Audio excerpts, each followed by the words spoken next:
officially 1 a.m. and I'm just wrapping up.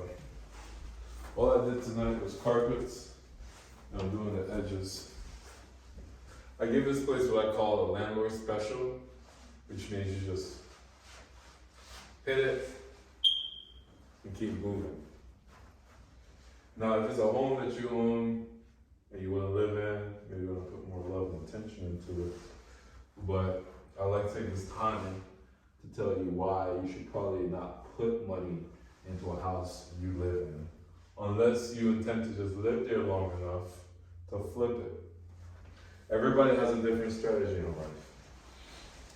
If you want to buy a home, especially if you have a guy that you like or a girl, and then you live in there, and then every year you build something onto it, that works.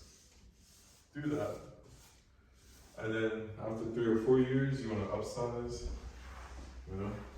you'll make money. You'll get something out of it.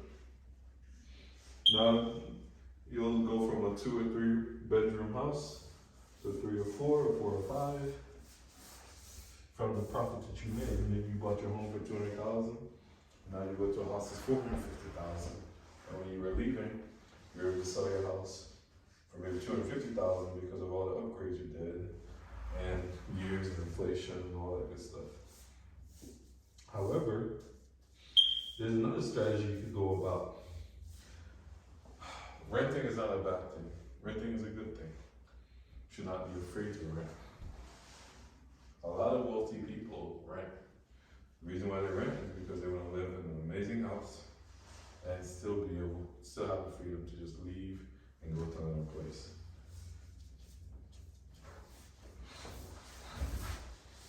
Also, when you rent, people like me, the landlord, we have to maintain those properties, or the property management company. So the water heater goes out, $15,000. That's out of my pocket, not yours. Instead of putting $15K into water heater or air conditioning unit, you can use that for something else to invest in.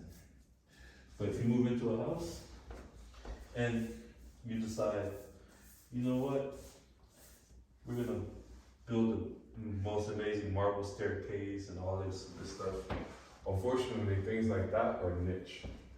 Like only certain people like it. You might like it, but the next person might not like it. And they might not pay for it. So upgrading a home that you live in is a risk unless you intend to live there for a long time. Instead, rent a nice place. Somewhere that looks good, you can be comfortable with your peer, your lover, or your family, your children, whatever the situation is. Just rent. Renting is a lot better than owning a home. At the same time, owning a home has its pros and benefits. But owning a home is a lot better as well than renting. It just depends on what you want in your life. What is your end goal? Shoot, I just got some paint on these pants. I bought them just a week ago. Yeah, it just depends on what your end goal is.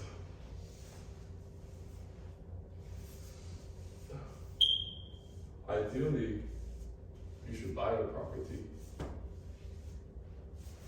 and continue to rent. Rent it out and you continue to rent. That's a lot of power.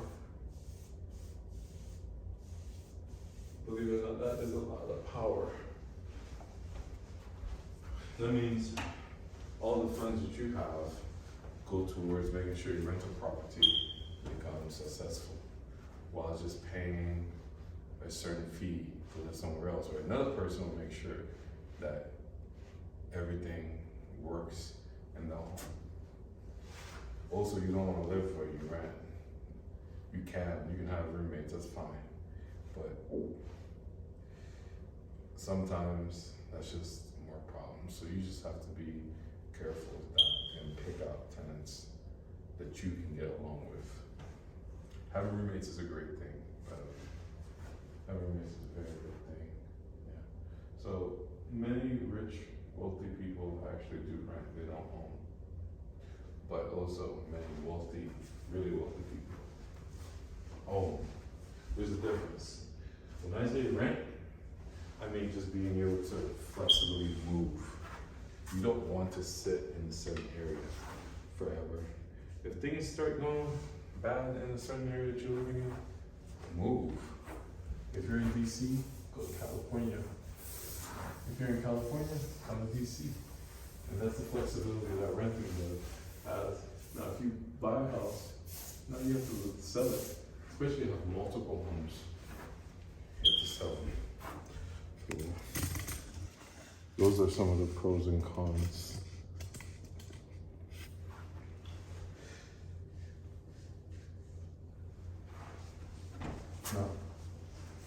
Now you buy a house.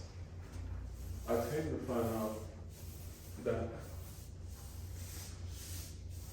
down payments are a problem. Let's say you bought a you intend to buy a $400,000 home. All right. So you buy a $400,000 home. They want you to put a down payment of $80,000. 20% of $400,000 should be $80,000. All right. If you were to look at the curve of how much interest you pay in 30 years, maybe you pay $250K worth of interest, $227K, something like that, over the next 30 years. If you weren't to use any down payment. However, especially in the DC area, a lot of banks and loans try to force you to use a down payment. But you actually don't have to. This home, I didn't use a down payment to buy it. Now, let's say you do the down payment, you pay the $80K. Now your home loan is $320,000 when you start paying.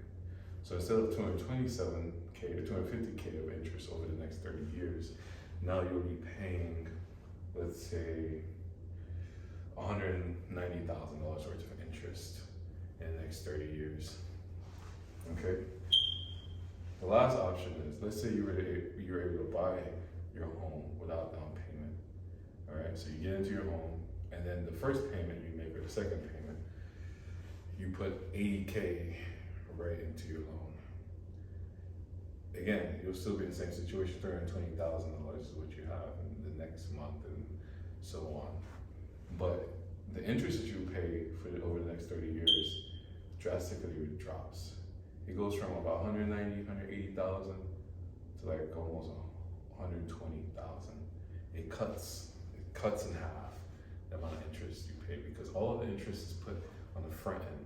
The reason why down payment is a problem, and they know it's a problem, they try to trap you into doing a down payment, is that if you had $100,000, why would you buy a $400,000 home? You would buy a $500,000 home. If you had $200,000 savings, you would buy that, and whatever else you have left over, you would furnish your home lavishly with the best furniture and whatnot.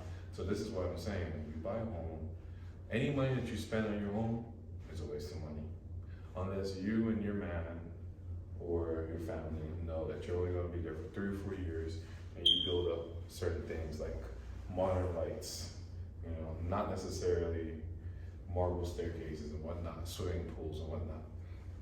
You build up certain things that you know, or you update the electricity, like the wirings throughout the home. These things will increase and make your house value go up. But little things like, oh, I like this color, this, or this kind of this, does not, because the next person who comes to buy it may not like that, unless you're just trying to get a home or get a house. So that's that. Thank you for being here with me tonight as I work. It should be about like 1:10, 1:15 in the morning. I have work in the morning. In the morning, I have to go for a run around 5 a.m. or 4:30 ideally. That way I can go to the gym at 5, I get back, eat a little bit, and then go to work. And then hopefully soccer and gym, and then come back here and work here some more. Thank you.